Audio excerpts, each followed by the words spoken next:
उस वक्त भी आप उनसे नाराज हुए थे, बिना इस बात को याद किए कि कैसे 2005 में उन्होंने अपनी पार्टी को समाप्त कर दिया, बिहार में मुस्लिम मुख्यमंत्री बने इस बात की दावेदारी पेश करते हुए।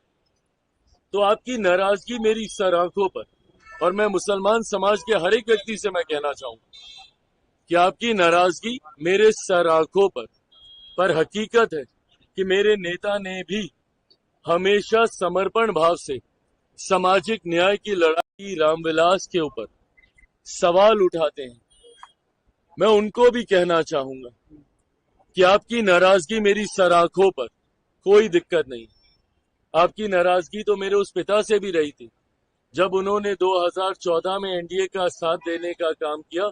उस वक्त भी आप उनसे नाराज हुए थे, बिना इस बात को याद किए कि कैसे 2005 में उन्होंने अपनी पार्टी को समाप्त कर दिया, बिहार में मुस्लिम मुख्यमंत्री बने इस बात की दावेदारी पेश करते हुए।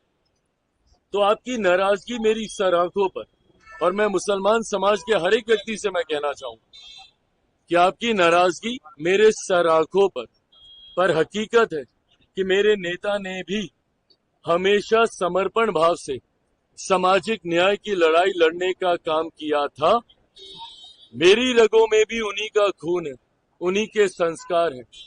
मैं भी उनकी उस सोच को उतनी ही ईमानदारी से आगे लेकर चलने का काम करूंगा।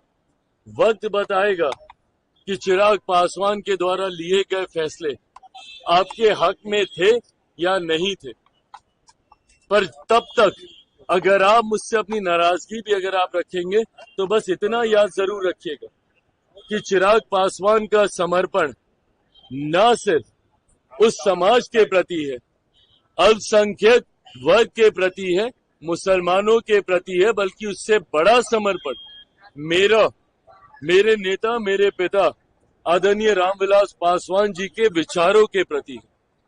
मेरा कमिटमेंट उनकी आइडियोलॉजी के साथ है, और उनकी आइडियोलॉजी सामाजिक न्याय की रही है, और इसके साथ चिराग पासवान ने ना कभी समझौता किया था, ना कभी भविष्य में समझौता करेगा।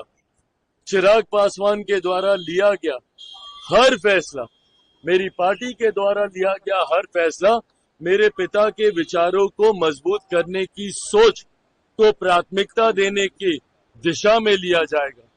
समाज में सामाजिक न्याय को बढ़ाने की दृष्टि के साथ लिया जाएगा, समाज में सद्भावना को बढ़ाने की सोच के साथ लिया जाएगा, और सबको, समाज के हर वर्ग को बराबरी का मौका मिले, अवसर मिले, इस सोच के साथ लिया जाएगा। हो सकता है जैसे इसके पूर्व में भी हुआ, आज शायद लोगों को इस पर यकीन ना हो, पर आने वाला समय बताएगा कि इस फैसले को लेने से पहले हर बिंदु पर विचार किया गया। हम लोगों की भी चिंता थी जब ये विधेयक सामने आया, जेपीसी की मांग हम लोग के द्वारा की गई थी। हम लोग चाहते थे कि इस पे एक विस्तृत चर्चा हो। पार्टी की तरफ से हमारे सांसद अरुण भारती जी ने जेपीसी में अपने पक्ष को रखने का काम किया। हर बिंदु पर हम लोगों ने विस्तार से चर्चा की। जहां पे हम लोग की शंकाएं थी, जहां पे हम लोग को इसको लेकर चिंताएं थी, शंकाएं थी, उसको भी हम लोगों ने वहां पे रखने का काम किया। कई ऐसे सुझाव पार्टी के द्वारा दिए गए जिसको समिति ने स्वीकारने का काम किया, और इन तमाम बदलावों के बाद, इन तमाम सुझावों के बाद जिस नए स्वरूप में ये संशोधन विधेयक भारत की संसद में आया, इसके हर बिंदु पर अध्ययन करने के बाद ही लोक जनशक्ति पार्टी रामविलास ने इसका समर्थन करने का फैसला लिया है। मैं मानता हूं कि आने वाले समय में गरीब मुसलमानों के हित में ये विधेयक रहेगा, और समय इसको साबित भी करेगा।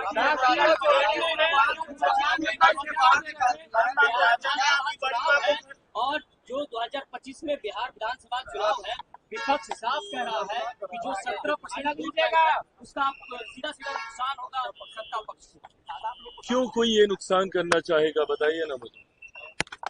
अगर इतना ही स्पष्ट है, अगर विपक्ष इतना ही स्पष्ट है कि भैया 17% का हम लोग को नुकसान होगा, हम लोग क्यों करना चाहेंगे?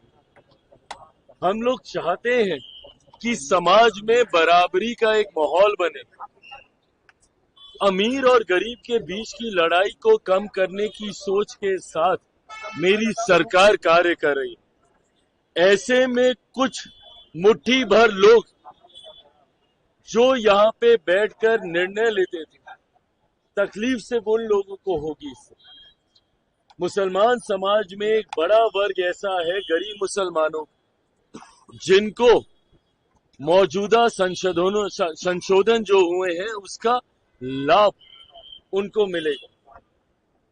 ऐसे में अगर विपक्ष ये कहता है, ये वही विपक्ष है जिन्होंने मुसलमानों को सिर्फ वोट बैंक बनाने का काम किया।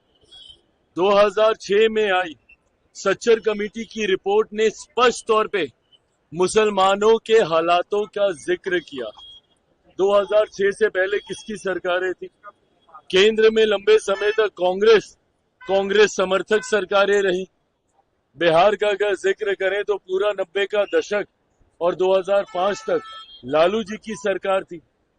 और तो और लालू जी का खुद का बयान, बिहार में विपक्ष का जिक्र कर रहे हैं तो एक प्रमुख पार्टी विपक्ष की राजद भी है ना, तो लालू जी ने खुद क्या बयान दिया था भारत की संसद में, बताएं मुझे। क्या उन्होंने अपने इस बयान में नहीं कहा था, पटना तक का जिक्र किया था कि यहाँ पे डाक बंगला चौक की जमीन ये लोग हड़प कर बैठे हैं, वक्फ बोर्ड ने कहां पे जमीन पे कब्जा नहीं कर रखा है। क्या आदरणीय लालू प्रसाद यादव जी ने ये नहीं कहा था कि कड़े कानून बनाने की जरूरत है? मैं तो अपने पिता के विचारों के संरक्षण की सोच के साथ आगे बढ़ रहा हूं। उनके विचारों से कतई कोई समझौता नहीं करूंगा। डंके की चोट पे इस बात को मैं कहता हूं। क्या कहेंगे? लगातार विरोध किया जा रहा है।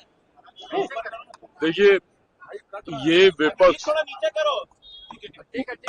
विपक्ष ने हमेशा से जब एनडीए की सरकार कोई भी ऐसे कानून को लेकर आई है या ऐसे बिल लेकर आई है या ऐसे संशोधन लेकर आई है जिसने समाज के गरीब वर्ग को मुख्य धारा के साथ जोड़ने का कार्य किया, विपक्ष ने हमेशा इसको लेकर भ्रम फैलाने का काम किया, फॉल्स नैरेटिव सेट करना।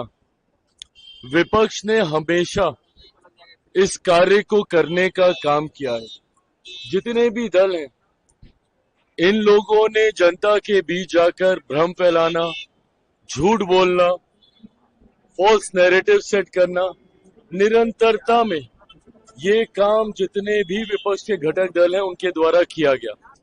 उदाहरण के तौर पर जब सीएए भी आया था, उस वक्त भी जितने भी विपक्ष के घटक दल हैं उन्होंने सीए को लेकर भ्रम फैलाने का काम किया। जनता के बीच एक आगजनी का माहौल निरंतरता में महीनों तक बना के रखा। उस वक्त भी मैंने सदन के पटल में कहा था कि हाथ कंगन को आरसी किया, आने वाले दिनों में अपने आप पता चल जाएगा कि इससे किसकी नागरिकता गई। सीए एक ऐसा कानून था जहां पे उन देशों में रह रहे अल्पसंख्यक लोगों को नागरिकता देने वाला वो कानून था, और इन्होंने उसको नागरिकता छीनने वाला कानून बताकर अल्पसंख्यक समाज, खासतौर पर मुसलमानों को के बीच जाकर ये भ्रम फैलाया कि अगर सीए आ गया तो आप लोगों की नागरिकता छीन ली जाएगी। लंबे समय तक झूठ बोलने का काम किया। परिणाम स्वरूप देश भर में एक डर भय का माहौल बना रहा। आज मुझे बताइए, कौन से मुसलमान भाई की नागरिकता छीन ली गई? ये उन देशों में रह रहे अल्पसंख्यक समुदाय के लोगों को नागरिकता देने का कानून था जहां पे बहुसंख्यक मुसलमान थे। बट इन्होंने लोगों के बीच में, भारत में रह रहे मुसलमानों के बीच में भ्रम फैलाने का काम किया, ये कहकर कि इसमें मुसलमानों को नागरिकता नहीं दे रहे, इसलिए आप लोगों की नागरिकता छीन ली जाएगी। ये झूठ बोलने का काम। धारा 370 हटाते वक्त भी यही कहा गया था कि अब धारा 370 अगर हट गई तो देश भर के मुसलमानों को बर्बाद कर दिया जाएगा, निकाल दिया जाएगा। जब राम मंदिर बनने की बात आ रही थी उस वक्त भी कहा गया था कि अगर राम मंदिर बनेगा तो देश भर के मुसलमानों को निकाल दिया जाएगा। सिर्फ झूठ बोलना, फॉल्स नैरेटिव सेट करना। इस लोकसभा के चुनाव में इन्होंने क्या किया? बार बार ये कह रहे थे कि अगर मोदी सरकार तीसरी बार आ गई तो आरक्षण समाप्त हो जाएगा, लोकतंत्र की हत्या कर दी जाएगी, संविधान समाप्त कर दिया जाएगा। जवाब देना विपक्ष के तमाम घटक दल, किसका आरक्षण छीन लिया गया, कहां का संविधान खत्म कर दिया गया, या फिर किस मुसलमान की नागरिकता छीन ली गई? सिर्फ झूठ बोलकर, डर का माहौल बनाकर आप अपने वोट बैंक को संभाल के रखते हैं। ये सोच गलत है। आज पुनः ये जो संशोधन विधेयक आया है वक्फ को लेकर, पुनः इसमें झूठ बोला जा रहा है कि ये मुसलमानों के हित में नहीं है, मुसलमानों की जमीन को छीनने का ये काम करेगा, जबकि स्पष्ट तौर से कहा गया है कि ये रेट्रोस्पेक्टिव है। इसमें किसी का भी अभी तक जिस भी मुसलमान की जमीन है या उसपे मस्जिद बनी हुई है उसको नहीं लिया जाएगा, उसको नहीं तोड़ा जाएगा, फिर भी उनके बीच जाकर ये भ्रम फैलाया जाता है। और इसमें ये तक कहा गया है कि अगर कहीं पे विवाद चल रहा है किसी विषय जमीन को लेकर तो उसमें जो न्यायालय का फैसला आएगा वो सबको मान्य होगा। तो इसमें गलत कहां पे कोई कह रहे? अगर किसी सिस्टम में कोई पारदर्शिता लेकर आ रहा है, अगर ट्रांसपेरेंसी अगर एक सिस्टम में लाई जा रही है तो इसमें गलत क्या है? अगर आप गरीब मुसलमानों को उनका हक देने का काम कर रहे हैं तो इसमें गलत क्या है? आज की तारीख में कई ऐसे मसले हैं जहां पे मुसलमानों की जमीन का विवाद ही वक्फ बोर्ड के साथ चल रहा है, पर अफसोस की बात यह है कि उनको न्यायालय तक जाने का मौका नहीं दिया जाता था। इसके बाद कम से कम वो न्यायालय जा पाएंगे, अपने हक के लिए न्याय की मांग कर सकेंगे। तो इसमें गलत क्या है? मैं मानता हूं कि आज विपक्ष जो इसको लेकर एक भ्रम का माहौल खड़ा करने का प्रयास कर रहा है, महीने, 2 महीने, 3 महीने, 4 महीने अपने आप मुसलमान भाइयों को ये पता चल जाएगा कि इससे क्या सही में उनका कोई नुकसान हो रहा है या उनका भला हो रहा है। हमेशा की तरह जिस